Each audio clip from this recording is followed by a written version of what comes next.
সহজেই বাড়িতে দুই রকমের স্যান্ডউইচ বানিয়ে নিতে পারেন। তার জন্য খুব বেশি উপকরণ আমাদের লাগবে না। বাই দ্য ওয়ে, আমি অঙ্কিতাস কিচেনে সকলকে জানাই স্বাগত। স্যান্ডউইচ বানানোর জন্য প্রথমে আমি এখানে 4টি ব্রেড নিয়ে নিয়েছি, আর তারপরে আমি এখানে সেদ্ধ করা কর্ন নিয়ে নিয়েছি, আর নিয়ে নিয়েছি একটা সেদ্ধ করা আলু এবং কিছুটা কেটে রাখা পেঁয়াজ, রসুনের গুঁড়ো, একটা কাঁচা লঙ্কা এবং আদা পেস্ট। এই সমস্ত কিছু আমি নিয়ে নিয়েছি।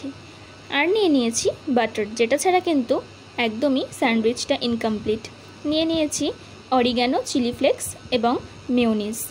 এই সমস্ত উপকরণ আমি এখানে রেডি করেই নিয়েছি। আর চিজটাও কিন্তু মাস্ট স্যান্ডউইচে।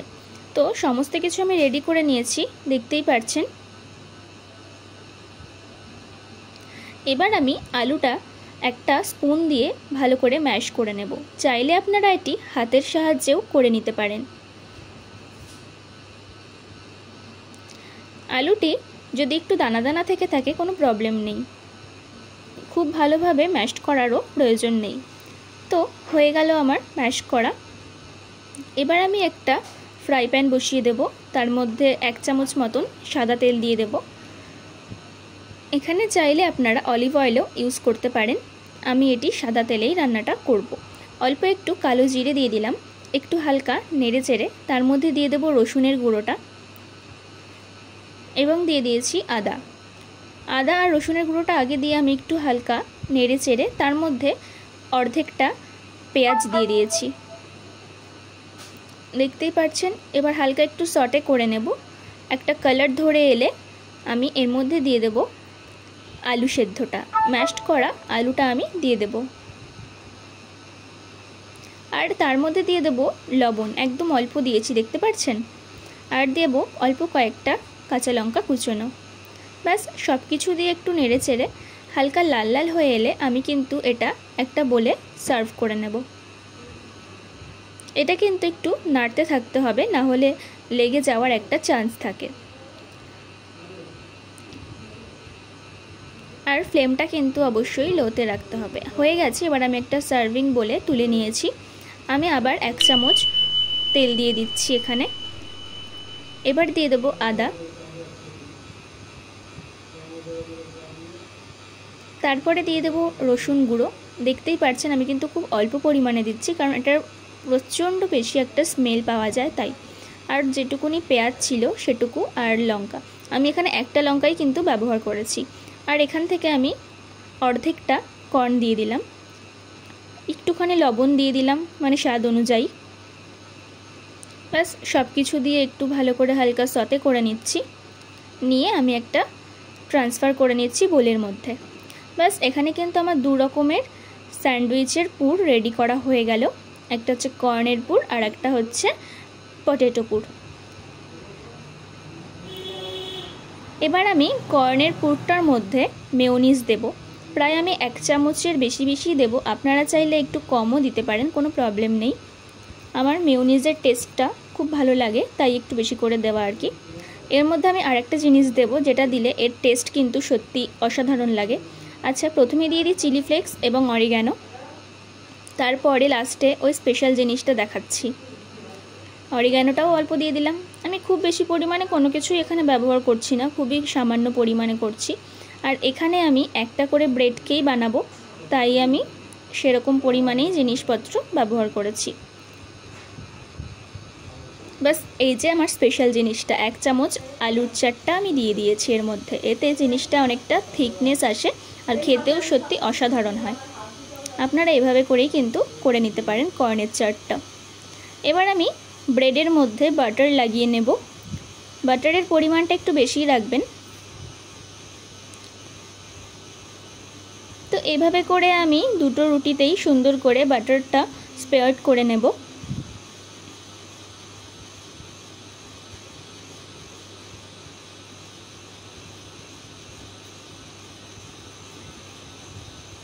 দেখতেই পাচ্ছেন আমি কিন্তু বাটারটা ভালোভাবে স্প্রেড করে নিয়েছি।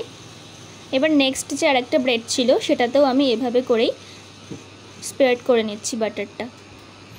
ব্যাস দুটোতেই কিন্তু আমাদের বাটার লাগানো হয়ে গেছে। এবার এর মধ্যে আমি ফার্স্টে দিয়ে দেবো হচ্ছে কর্নের পুরটা।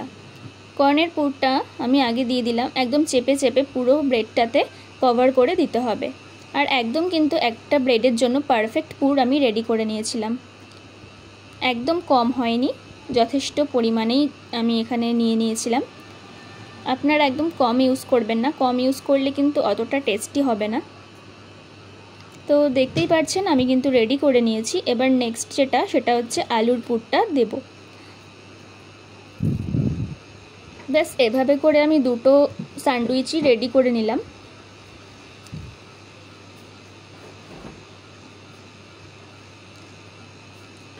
দেখতেই পাচ্ছেন দুটো স্যান্ডউইচই কিন্তু আমার রেডি হয়ে গেল।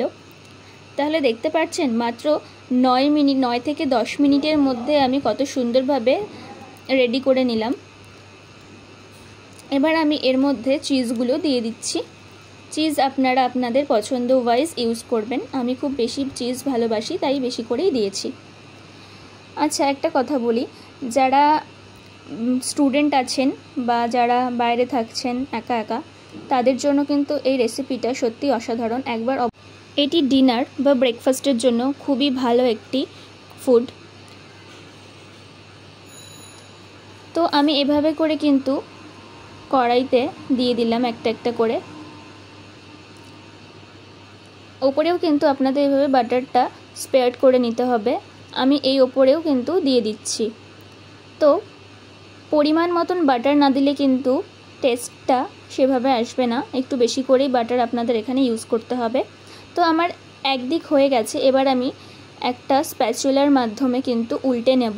খুব সাবধানে উল্টাতে হবে যাতে ব্রেডটা কোনো রকমভাবে ভেঙে না যায় বা খুলে না যায়।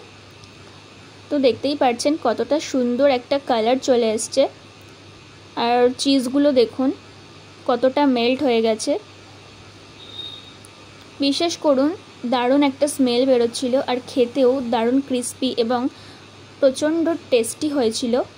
অবশ্যই আপনারা বাড়িতে এটি ট্রাই করুন, এবং আপনারা চাইলে আপনাদের টিফিনেও এটা নিয়ে যেতে পারেন। আর কেমন লাগছে রেসিপিটা আমাকে কিন্তু কমেন্ট বক্সে অবশ্যই জানাবেন, নিজেরা ট্রাই করে খেয়ে অবশ্যই সেটাও জানাবেন। আপনারা এটা যে কোনো ডিপের সাথে সার্ভ করতে পারেন, টমেটো সস বা মেয়োনিজের সাথে কিন্তু আপনারা এটা সার্ভ করতেই পারেন। আমি এখানে ইমলি সসের সাথে সার্ভ করেছিলাম, সত্যি অসাধারণ হয়েছিল খেতে। অবশ্যই মাস্ট ট্রাই, আমি তো বলবো বারবার ট্রাই করুন। যদি আমার ভিডিওটা আপনারা নতুন দেখে থাকেন তাহলে অবশ্যই সাবস্ক্রাইব করে পাশে থাকা বেল আইকনটি প্রেস করে দেবেন। আর যারা পুরনো বন্ধু আছেন তারা অবশ্যই লাইক অ্যান্ড শেয়ার করে দিতে ভুলবেন না।